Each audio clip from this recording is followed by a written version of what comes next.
and a warm welcome on behalf of the board. I just want to say thank you to all the participants for signing up for yet another Zoom.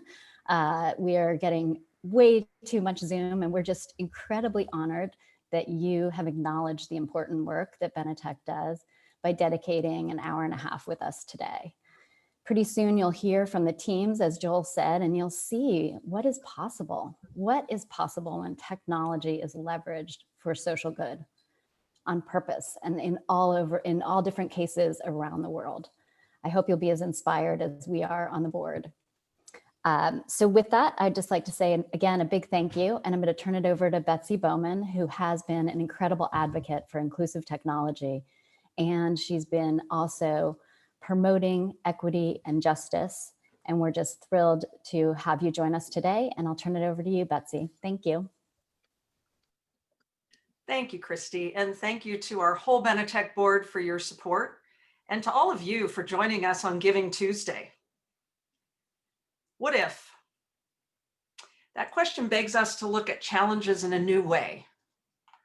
What if we could harness and scale innovation in the service of society? What if all people could reap the benefits of software? What if tech actually did good on purpose? 2020 has put a spotlight on a number of societal challenges, and we see those as opportunities to work harder, to do even more, to make a difference in education, employment, poverty, and human rights.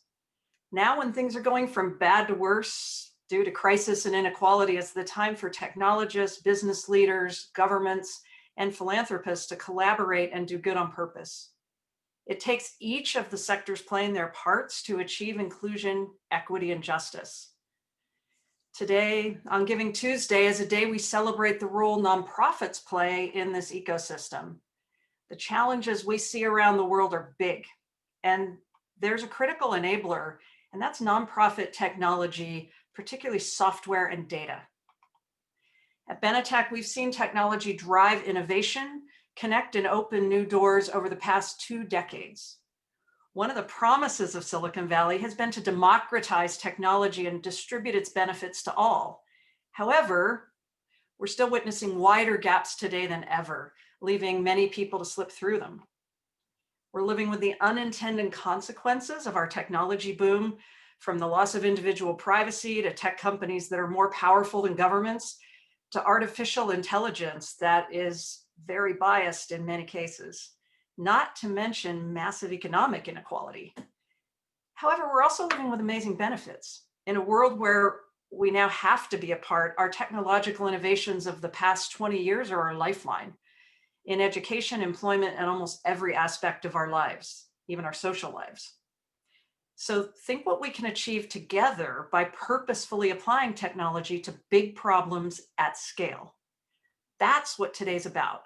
Working together, designing inclusively, and deploying globally, leaving no one behind. We're using Benetech's 20th anniversary this year as a marker to reflect on what we've learned about software for social good, what works, what is possible now. Creating and scaling software innovations that advance inclusion, equity, and justice across the globe is work Benetech has always done. We're increasingly bringing technology, policy, and community together in a way that benefits everyone. In our 20 years, Benetech has accomplished major impact. Since Bookshare launched in 2002, it's grown to support 850,000 members in over 90 countries in the world. And we've now delivered 18 million books. One of the hardest things about doing videos, like many of you saw at the beginning, is we ramp so rapidly that they get out of date very quickly. In 2012, realizing the ultimate answer was publishers selling accessible books, I defined the concept of born accessible materials. We now have a formal certification program where publishers like Macmillan Learning are embracing accessibility as a part of their production. So we're well on the way to achieving that ultimate goal. In 2003, we launched our first human rights initiative, going on to support human rights defenders in over 50 countries.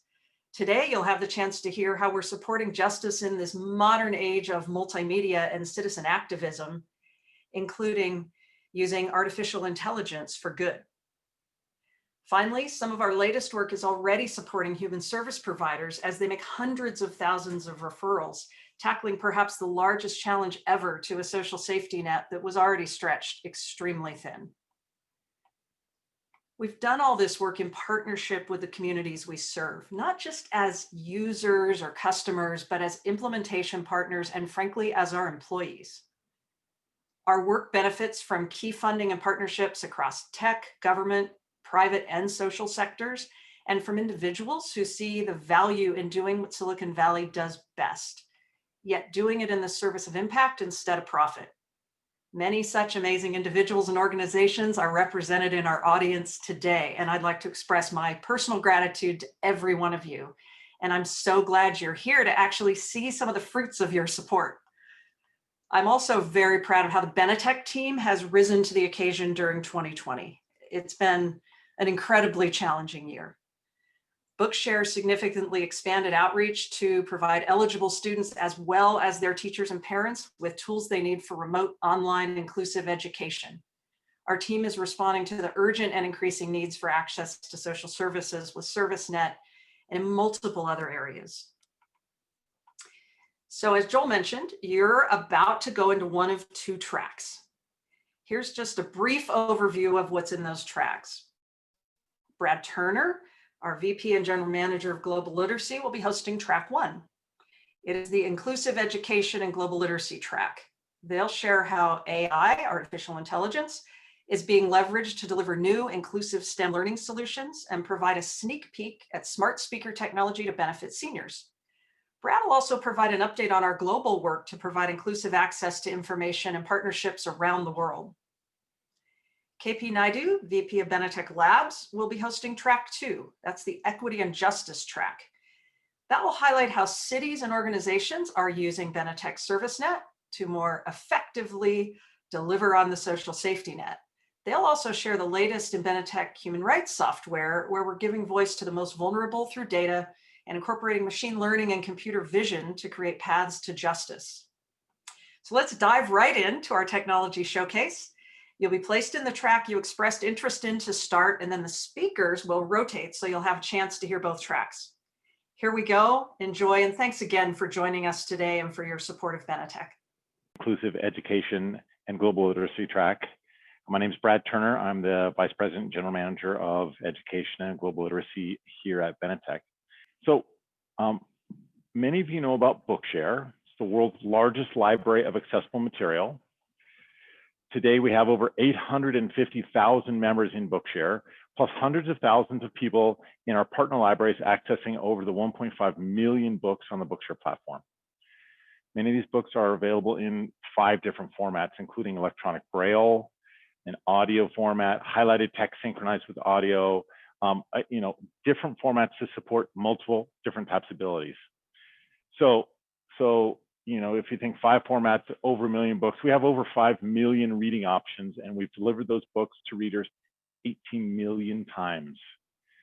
And one of the reasons that we're successful about that is we enable our members to read their way, which means they get to choose the format they want and the device they want to use.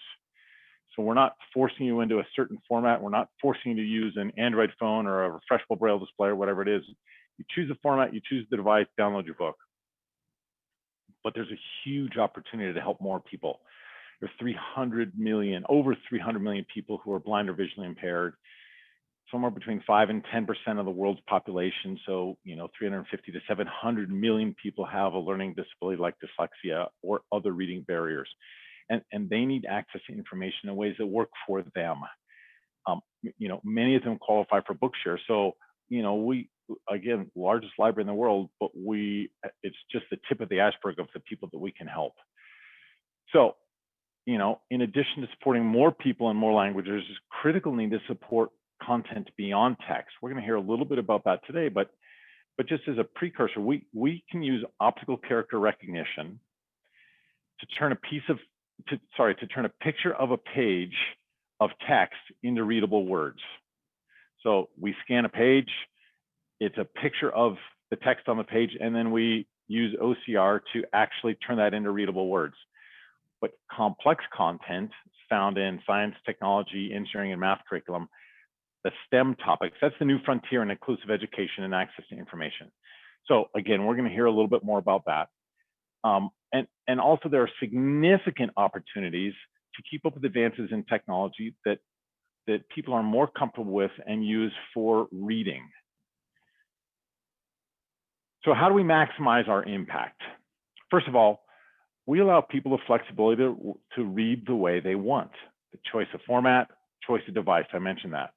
But if you play that out a little bit, the long-term goal is to allow our members to choose any book, anywhere, on the device of their choice. It should be easy, regardless of reading barrier, to get any book that they want. And you know, globally, we're not there yet. So there's a huge opportunity and a huge ability to maximize our impact there. We also continue to push the envelope in innovation for inclusive learning. Years ago, we innovated by using the ebook as a core format to convert books into multiple formats that I mentioned earlier. So rather than narrating the audio or manually transcribing the Braille, we use technology to convert the text into 5 different formats. Well, we're going beyond that now. We're using AI to make a broader range of books, both literature and STEM books, accessible to anyone, regardless of whether they're at home or at school. So think about it. The nexus of education, especially during the pandemic, and I don't think it's changing all the way back, the nexus of education has moved from the school to the home. This isn't the new normal. This is the now normal.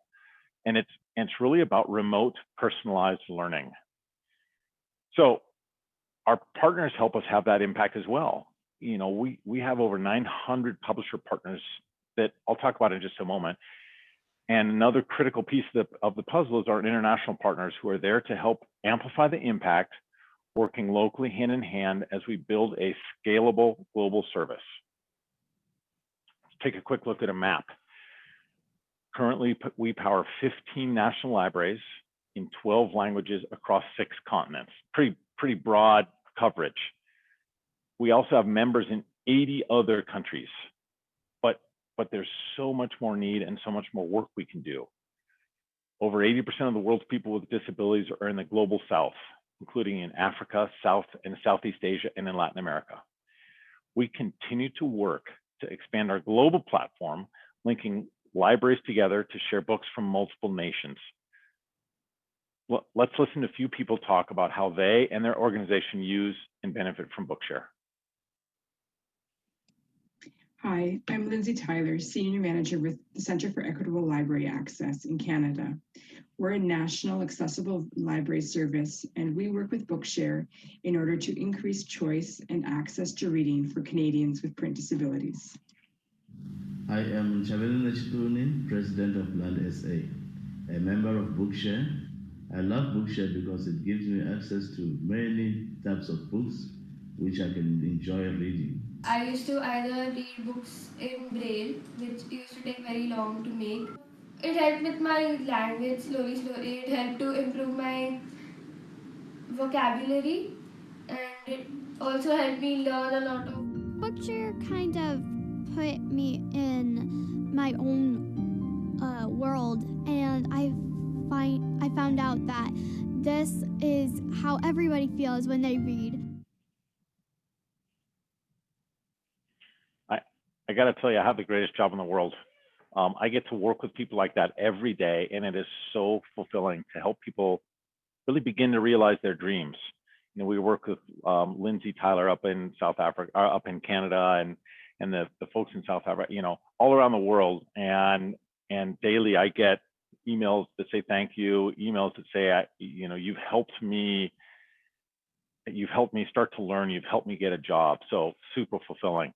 Now, interestingly, of course, reading barriers don't care what the local language is. So there are opportunities to support thousands of languages. Here on the screen, you see an example of how we can support books in multiple languages. So the Roman character set as well as script-based languages. On the left is The Little Prince in English. In the middle is French. And let's listen to a Tamil, just a snip of the Tamil version of it. நன்றி இந்த மொழிபெயர்ப்பு தமிழில் வெளியிட அனுமதி அளித்த காலிமார் நிறுவனத்திற்கு இந்த So you know, regardless of language, highlighted text synchronized with audio, the ability to deliver a book in the format that they need is super important. So another approach to scaling our impact is with our publisher partners. I mentioned we have over 900 publisher partners. So along with the book donations that they generously provide, and we add somewhere between 8,000 and 12,000 books a month to the library, and then convert each of those into those 5 different reading formats. Along with all of that work, we work with these publishers to help them restructure the book creation process so that it generates an accessible book from the start. It's part of our Born Accessible initiative, and we've launched the world's first global certification program for accessible books.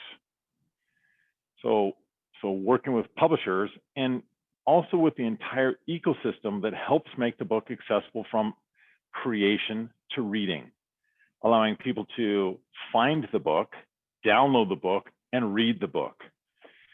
Our goal with this program is to really, truly change the industry so that every book is born accessible and the ability to read the information in those books is truly inclusive. So that's a quick look into the things that we're doing and the people that we're working with to maximize our ability to have impact on people who want to read and learn and work to discover new worlds and possibilities. And there's so much more opportunity that, there's so many more things that we can do. Let me give you a sneak peek at some of our innovation that will unlock even more possibilities. Earlier in the presentation, I mentioned that STEM, science, technology, engineering, and math, are really challenging to make accessible. Each of these topics has a lot of content beyond text. Take math. When most math books are published, the math is published as an image, which is inaccessible. So you get the text, and then you get a picture of the math equation, because that's the only way that math equation scales to a different screen size. So what you get is, solve the following equation, image. That's what your screen reader will read to you. So the goal, of course, is to be able to read those equations and be able to do something meaningful with them to, quote, of course, solve the equations. But in the online world, there isn't a great way to solve them in an accessible manner. Teachers often just assign multiple choice questions or a fill in the blank. If a student gets it wrong, the teacher doesn't know if the error was in the basic arithmetic or due to lack of understanding of the concepts. So then ask yourself, what's the equivalent of a digital chalkboard in distance education? So we have a product called MathShare. And MathShare allows a teacher to assign a problem set and a student to complete that problem set, showing their work on a step-by-step basis and giving them the opportunity to explain their logic. So let me give you an example. Using an equation, 2x plus 2 equals 8. 2x plus 2 equals 8. The steps would be subtract 2 from both sides. So then you have 2x plus 2 minus 2 equals 8 minus 2. I've subtracted 2 from both sides. So 2x equals 6. It'll show that step. And then divide both sides by 2. So they have 2x over 2 equals 6 over 2. So x equals 3. Again, MathShare allows you to show each of those steps and the logic that you put into it. But how do you get to that equation in the first place? So Math Detective is our AI-based math transformation engine that takes that image-based math and converts it to something that anyone can read. Let me introduce Nick Bowen, our product manager for Bookshare and for Math Detective. Nick? Hi, my name is Nicholas Bowen, and I am the product manager for Bookshare and Math Detective.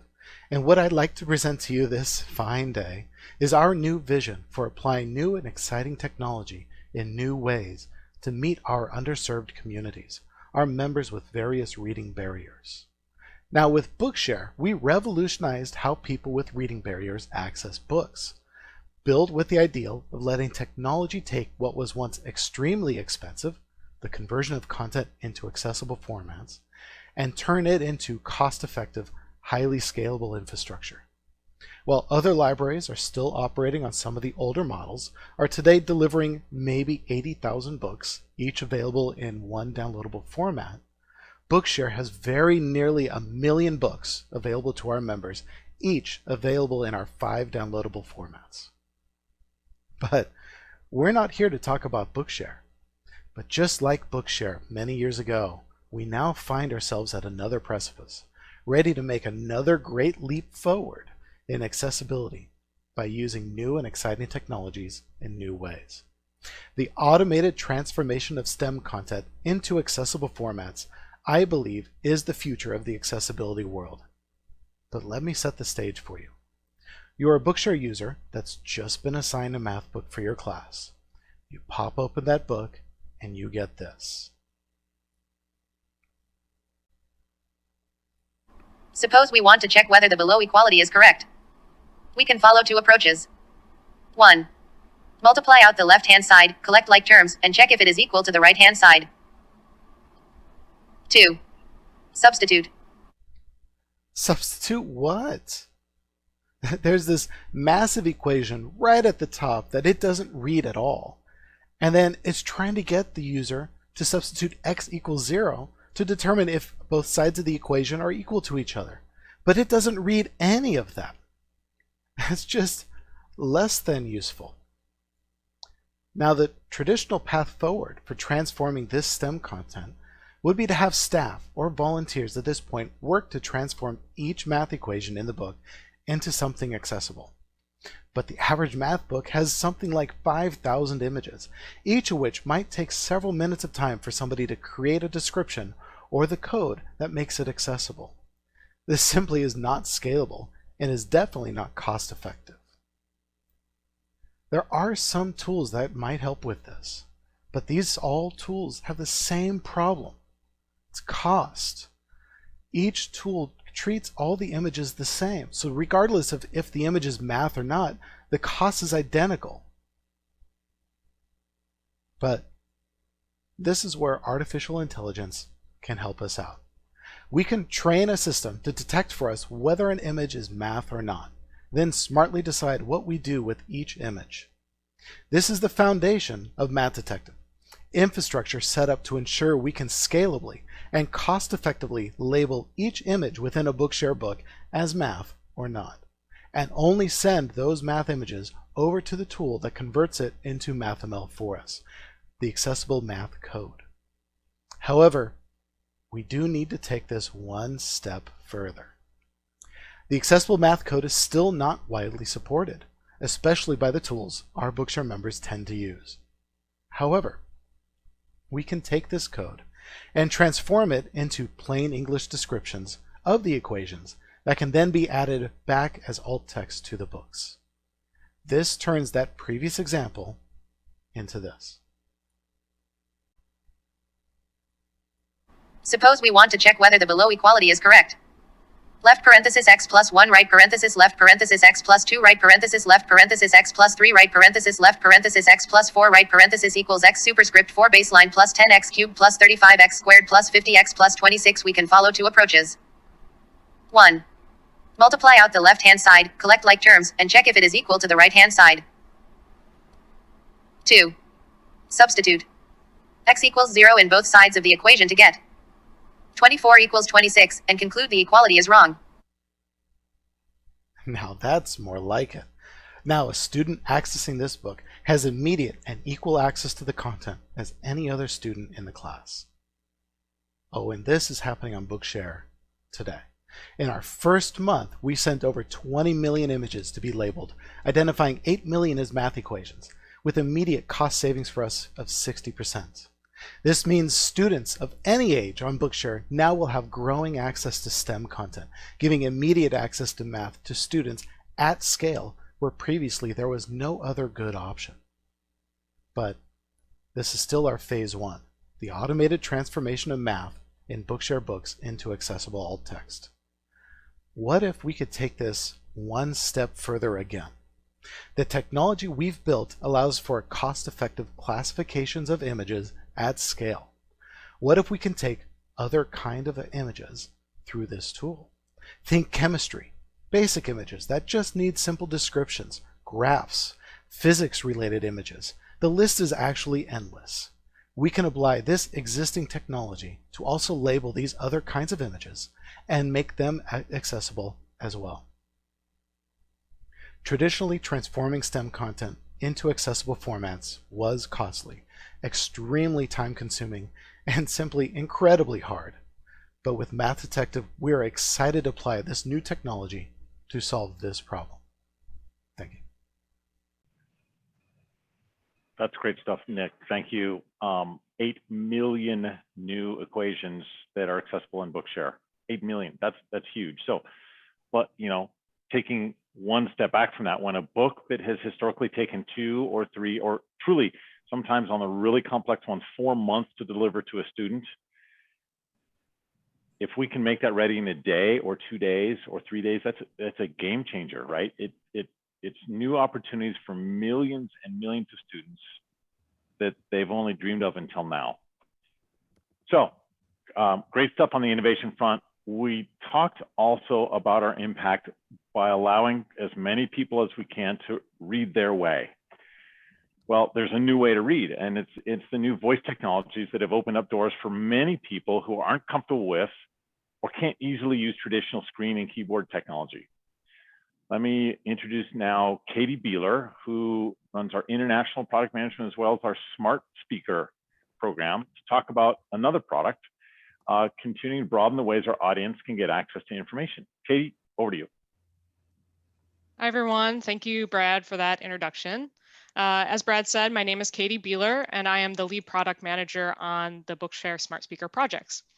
I am really excited to share with you the developments in one of our new projects for Bookshare. But before we get started, I thought we could take a poll with this group.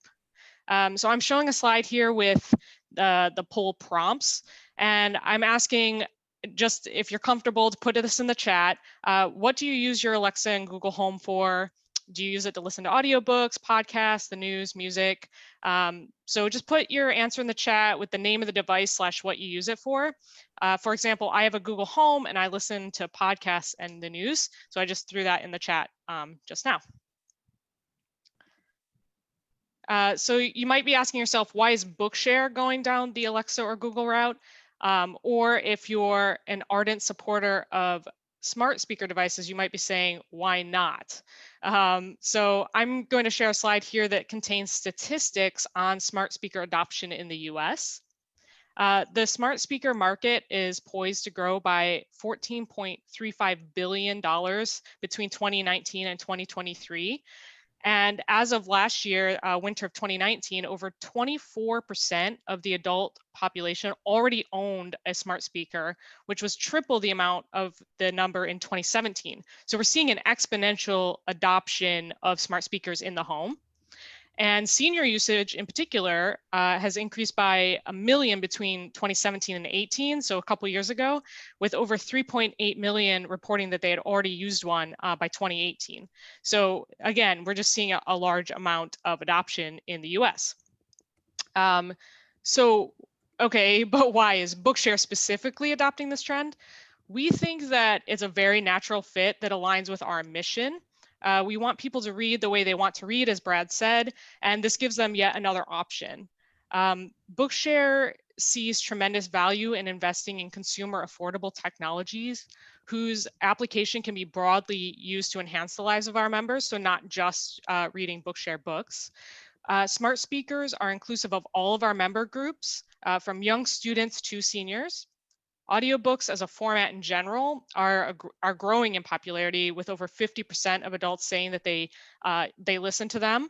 And in fact, of course, many of our Bookshare members already enjoy listening to audiobooks. And in general, making Bookshare content even more accessible is just something that is core to us and very important. In 2020, we were all met with a bigger challenge than many of us could have imagined, COVID, obviously. And with this project already in motion, we realized that even more so, the importance of providing affordable technical solutions to combat isolation and bring enjoyment to older adults and people with disabilities. In addition, we now had another challenge on our hands, which is mass distance learning solutions.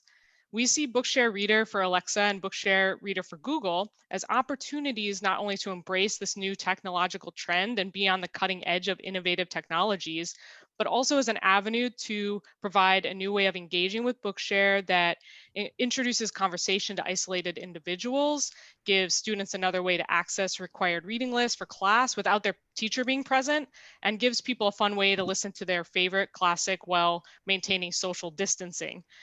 So I'm very excited to show you this first glimpse of our Bookshare reader for Alexa. Alexa, open Bookshare. Welcome to Bookshare Reader for smart speakers. We can read your most recent books downloaded in audio format on your Bookshare account. You can ask me to pause or stop reading at any time. Let's read something together. We're pleased to announce the newest member of the Bookshare family. Now you can use Alexa to continue enjoying the world's largest library for people with reading barriers. Read your Bookshare books in audio format, anytime, anywhere. Alexa, read Moby Dick. Chapter 1 Loomings. Some years ago. Never mind how long precisely. Having little or no money in my purse. If you need to take a break, don't worry. Alexa will pick right back up where you left off. Alexa, open Bookshare. Would you like to continue reading the Iliad where we left off? Yes, please. Okay, let's read. Led by their high king, Agamemnon, a cruel and greedy man, the Greeks. Ask Alexa to read your favorite Bookshare book, hands-free. Expected to launch fall of 2021.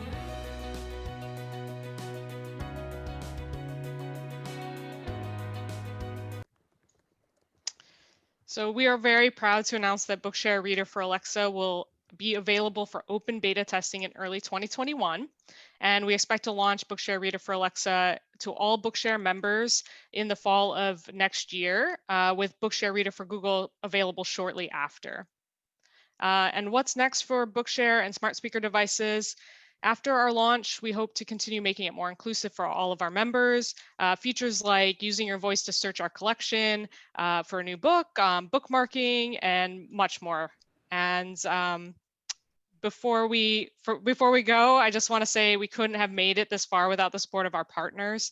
I want to take a moment to thank everyone who has helped us bring us to where we are today. I want to give a special shout out to our funding partner, CTA Foundation. We truly could not have made this without you. Your continued support means a great deal to me and of course the entire Bookshare team.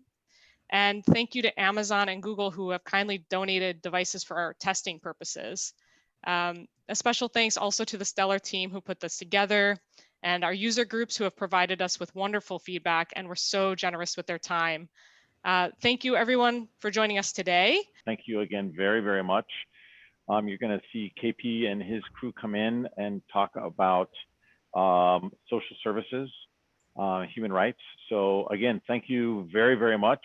Let's get started with the presentations themselves. As Betsy said in her remarks, we at Benetech are focused on inclusion, justice, and equity. And across the company, we are rigorous in purposefully applying technology to address really big problems at scale. And the demos you're about to see reflect this focus. All of our work asks a simple question: what if we could harness and scale innovation in the service of society? The first presentation is about our Data for Inclusion platform. This is an accessible platform to enable information sharing for people with disabilities and the organizations who work with them. Most importantly, it is designed to enable people with disabilities to input and share firsthand reports on the issues that they face day to day. And this information can help inform policy at the local, national, and global level. Our Justice AI platform comes next, and this enables video content to be uniquely fingerprinted and then uses machine learning techniques to analyze the fingerprints to locate amongst similar videos, those that relate to the same location at different points in time or different points of view. Benetech is working with the United Nations International Impartial and Independent Mechanism, the IIIM, on Syrian accountability, along with an array of Syrian civil society organizations, to use the estimated 4 million videos related to the conflict as evidence. The platform has potential applications in other areas, for example, in investigative journalism. And finally, we're really excited to present our ServiceNet platform. And in the age of COVID and massive unemployment, this platform connects and enables referral services like the 211 services and community-based safety net service providers like food banks or shelters to share information about available services. This in turn improves access to critical services for the millions of people who rely on the safety net for survival. This is especially relevant now for people dealing with food insecurity, job losses, evictions from rental properties, and mental health issues. Here's a brief statement from one of our partners, Eden INR, who managed the 211 for Alameda County. Hi, I'm Allison DeYoung, and I'm the Executive Director of Eden INR. Eden INR operates the 211 system for Alameda County. We were also one of the initial pilot partners in Benetech's ServiceNet project.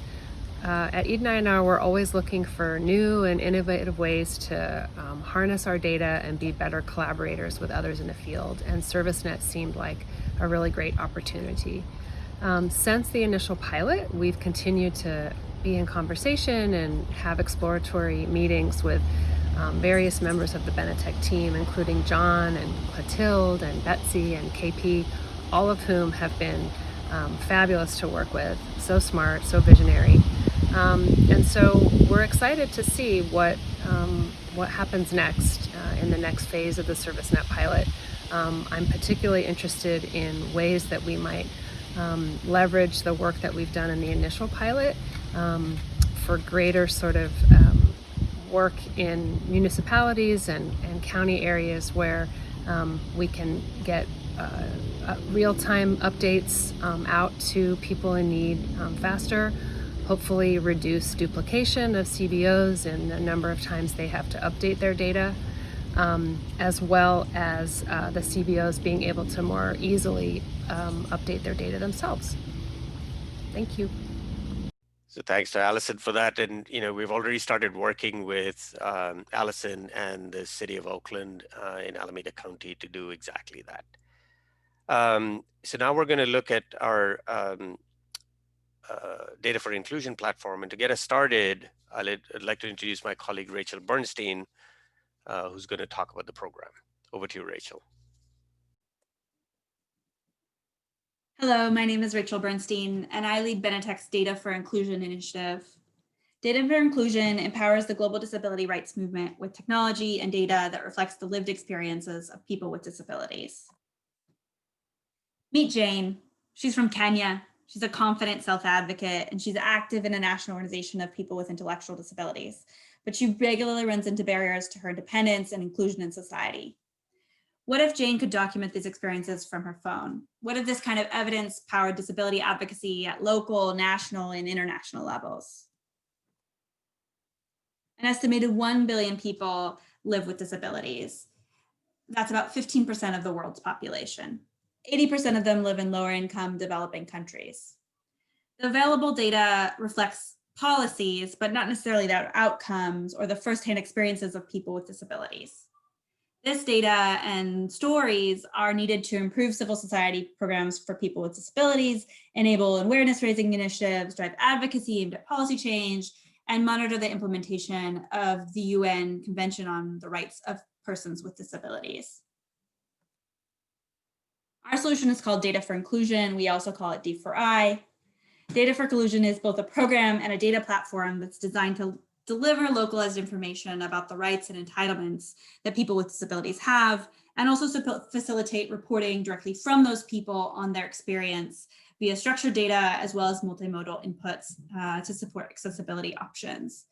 This generates data that's useful for the disability rights movement and other stakeholders in advocacy, capacity building, program evaluation, and chatter reporting on the CRPD, as we've said before. This strengthens the capacity of those partners to use technology and manage data that will be useful in their work overall. Here's a block diagram of the Data for Inclusion platform. On the left, we have the mobile apps, which is what someone like Jane might use. This allows us to deliver accessible information and also collect structured and unstructured or multimodal information from people like Jane.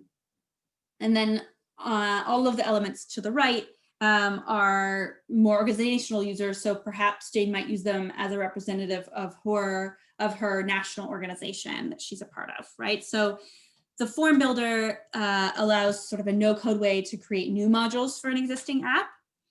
There's a data management portal that allows you to look at the data that's coming in and is being collected from the app. And then also there are functionalities around data analysis and reporting that allow you to crunch those numbers and make them useful for advocacy and other end uses. The mobile apps are right now just Android, but also available on the browser.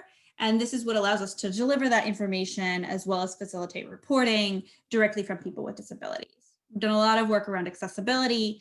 So for example, in the screenshot, there's a bunch of information about the rights to employment for people with disabilities, and then a question that asks, why is employment important to you? And the user can respond with text or with audio or with video or any combination of the above to give them the options that are best for the way that they would like to respond. The form builder allows organizational users to customize new content. So they might add a module on COVID and the impact of the pandemic.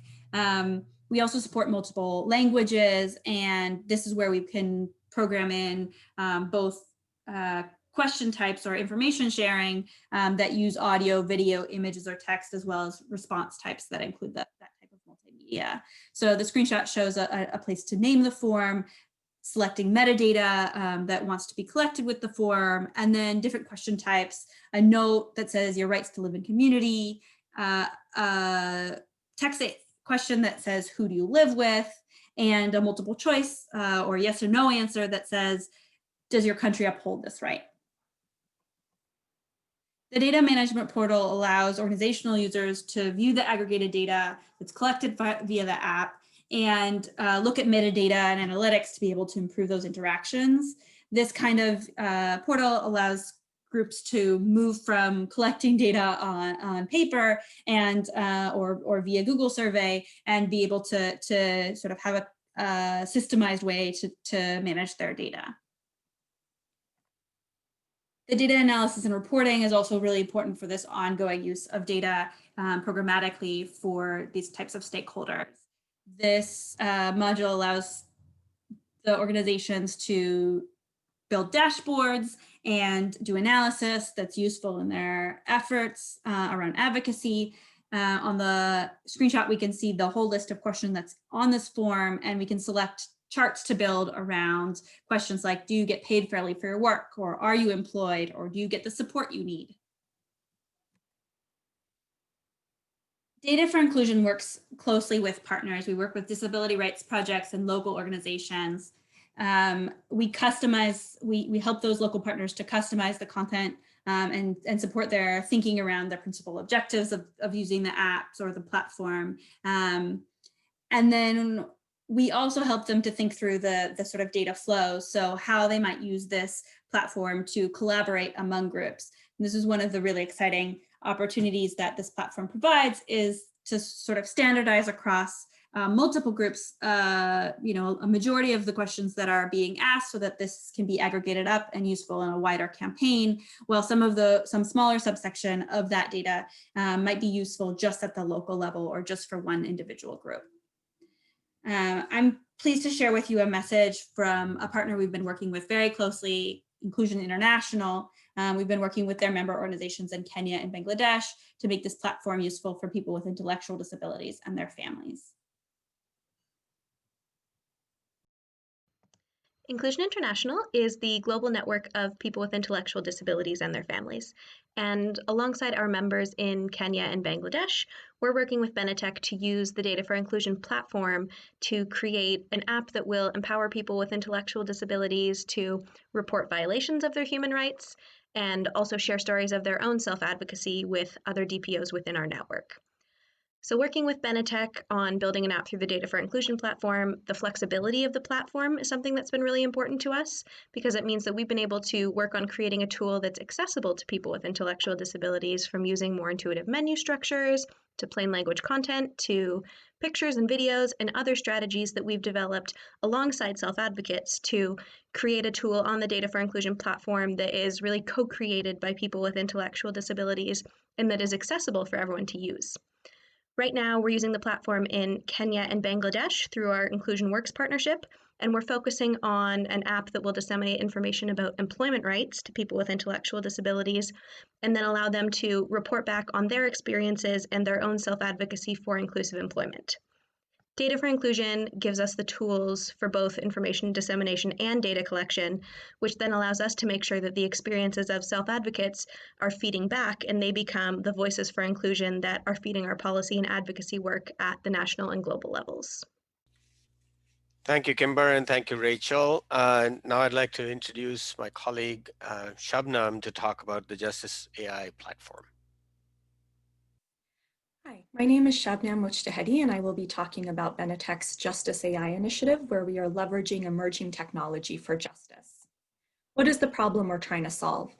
Human rights and war crimes investigators have been overwhelmed with the volume of digital media collected from conflict and repressive environments, where people have digital cameras and smartphones and are filming everything happening around them and posting it to social media. This information can prove valuable for accountability and truth processes, but these investigators have been overwhelmed with the time and high costs of manual analysis. They've also been overwhelmed with the duplicate and related video, and identifying it with missing or inaccurate metadata is a huge challenge. There's also the cost of archiving and storage, especially for low-resourced organizations over time.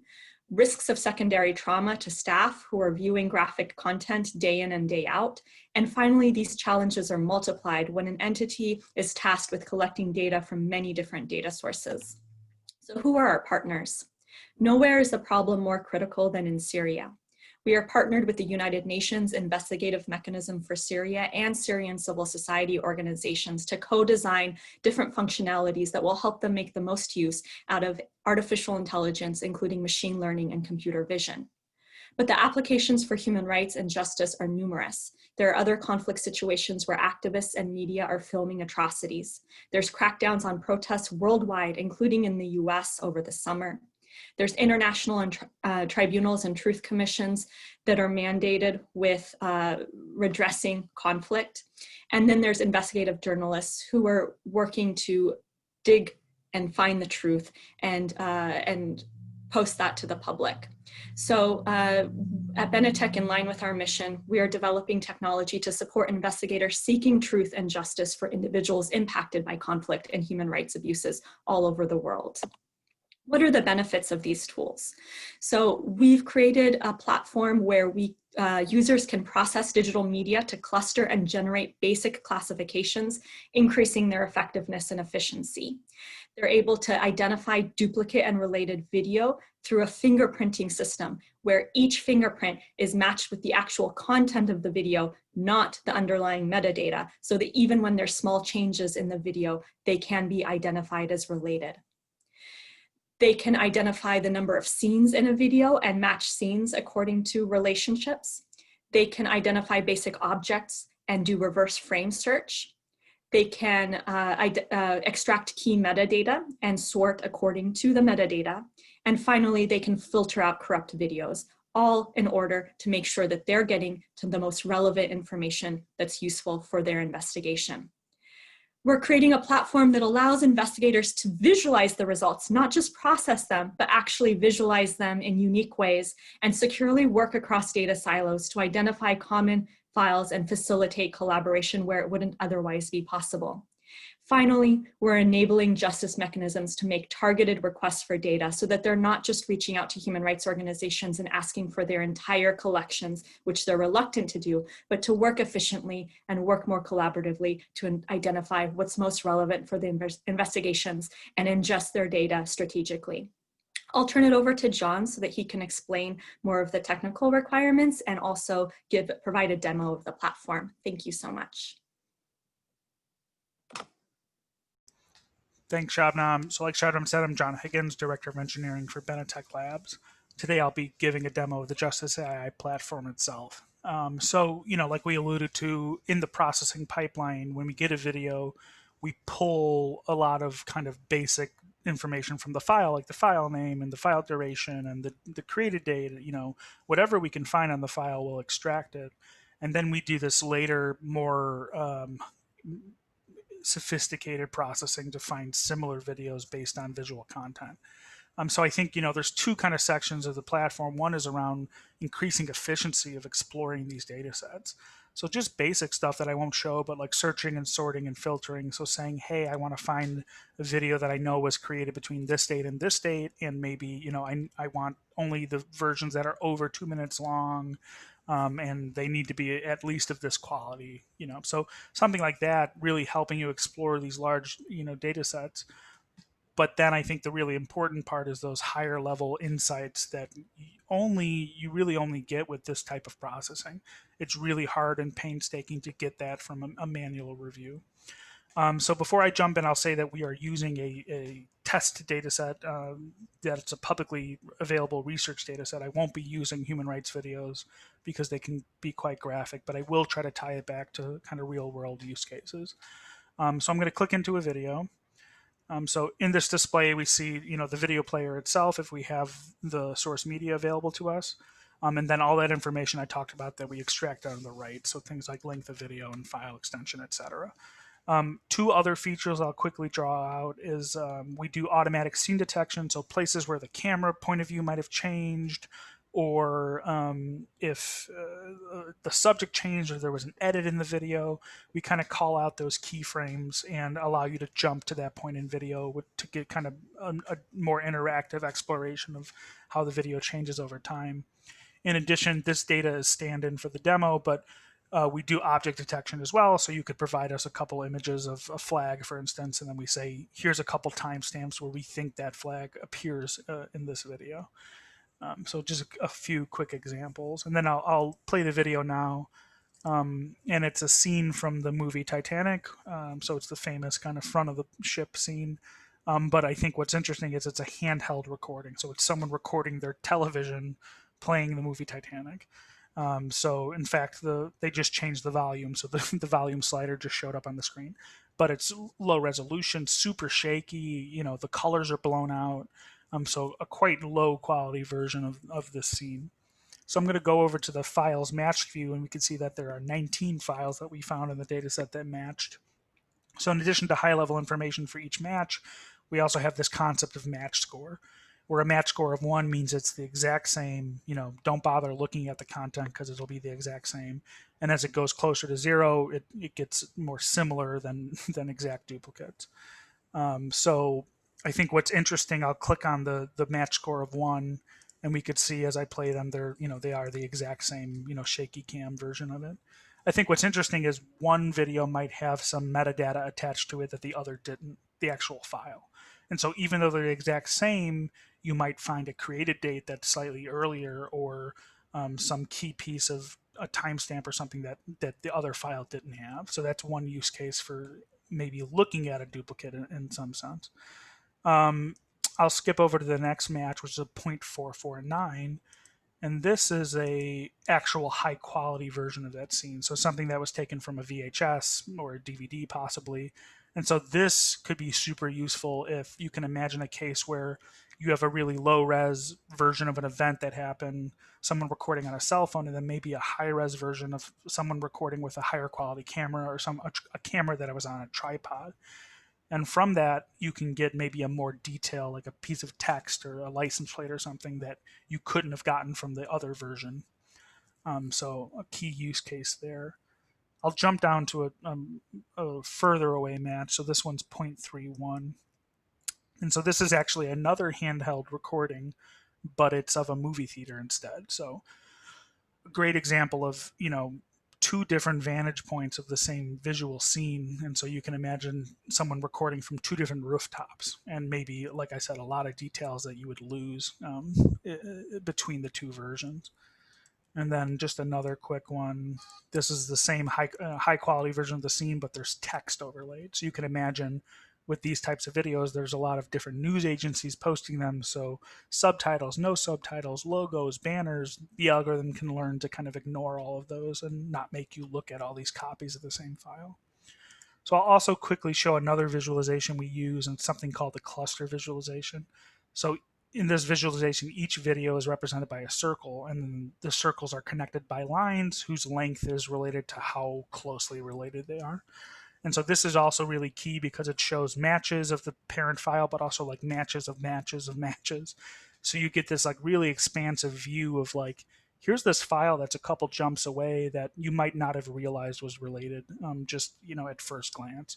So really bringing out high level insights that you might not have been able to find, or it would have been really costly time wise to find manually.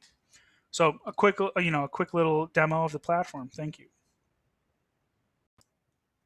Hi, so we just demoed the Justice AI platform, which strives to help human rights defenders navigate huge archives of evidence in order to pursue justice. And now I'm going to talk about ServiceNet. And that platform strives to increase equitable access to help people in need navigate huge amounts of data around social services available to them. So people need access to social services now more than ever. While these services supporting basic needs like food, shelter, financial security, etc. exist, the visibility into this social safety net is less than clear. While within a minute I can find 3, 4, 5 different restaurants that will deliver a 5-star rated pizza to my house, the same can't be said if I was a parent in search of free school supplies for my kid, or someone needing to find the closest emergency shelter with available beds tonight. So where does the data about those network of social services live? I think a good way to think about it is, where might a person in need have the first touch point with the network of social services? It might be a school teacher noticing a struggling student, someone calling their local 211 referral hotline, a conversation with a nurse or a doctor when getting discharged from the emergency room, or even as pictured here, a mother and child going to a service provider like a food pantry or a homeless shelter, only to need a subsequent recommendation for a clothing bank, for instance. So on the next slide, I'm showing a diagram that on the left shows examples of those referral organizations I just mentioned, things like schools or hotlines, interfacing with people in need. Today, in order to provide recommendations, these organizations often maintain their own completely separate directories, databases, spreadsheets, or even sometimes paper binders of information about social services they're aware of in their area. On the right side of the diagram, I'm showing several examples of those social services providers themselves, such as legal aid or housing support, food banks, also interacting with people in need. These service providers also can struggle to keep a directory of all the other services in their area, and additionally, they may be getting called multiple times a day from those referrers, checking to make sure that they have the latest information or checking on availability of specific services for that day.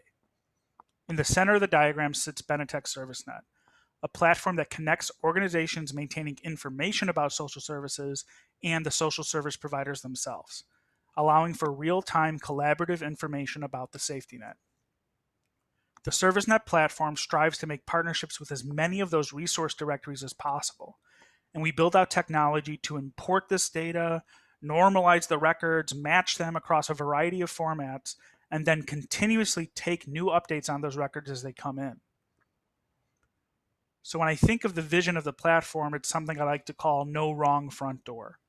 No matter where a person in need first touches the safety net, whether that's calling 211, getting discharged from the ER, visiting a homeless shelter, that front door should have access to the most complete, accurate, and quality information available in order to help that person in need go on to the next point of care. So let's jump into the platform itself. So on the homepage of ServiceNet, there's a collection of cards where each card represents an organization offering a social service. So for example, in the bottom middle here, we see a card that says the San Francisco AIDS Foundation.